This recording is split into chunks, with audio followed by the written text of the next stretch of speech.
अस्सलाम वालेकुम, मैं हूँ हुरैन फातिमा और आप देख रहे हैं हिमायती न्यूज़ HD चैनल। नजर डालते हैं आज की अहम खबरों पर। शाह लतीफ पुलिस मुकाबले में 2 डकैत फायरिंग से जख्मी। पुलिस फायरिंग से जख्मी होने वाले डकैत दौरान इलाज चल बसा। मज़कूरा वाक़या कायदाबाद चौक पे पेश आया, जहां मुलजिमान शहरी से लूटमार कर रहे थे कि पुलिस पहुंच गई। मुलजिमान ने पुलिस को देखते ही फायरिंग शुरू कर दी। जवाबी फायरिंग से दोनों मुलजिमान जख्मी। मज़कूरा डकैत शहरियों पर फायरिंग करने में भी मुलविस थे। वाज़ेह हो कि पुलिस मुकाबले में हलाक होने वाला मुलजिम पहले भी शाह लतीफ पुलिस के जरिए गिरफ्तार होकर जेल जा चुका था, जिसका क्रिमिनल रिकॉर्ड थाना शाह लतीफ में मौजूद है। हाकिम अली दल की report.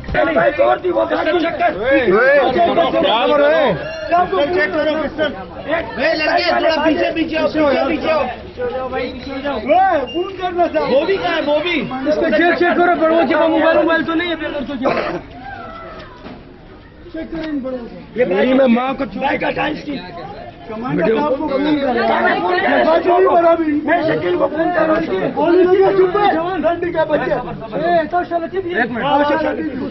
Under the supervision of SSP Malir Kashif Abbasi साहब और SHO अमीन कोसा की टीम शाइन फॉर दौरान गश्त 2 डकैत भागते हुए आए, आवाम से लूटमारी कर रहे थे।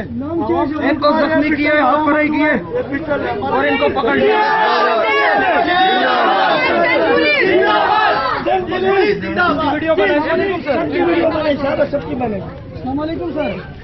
फोन करे, मोबाइल दे दे, मैं SHO को फोन कर रहा हूँ। मज़ीद अपडेट्स के लिए देखते रहें हिमायती न्यूज़ HD चैनल।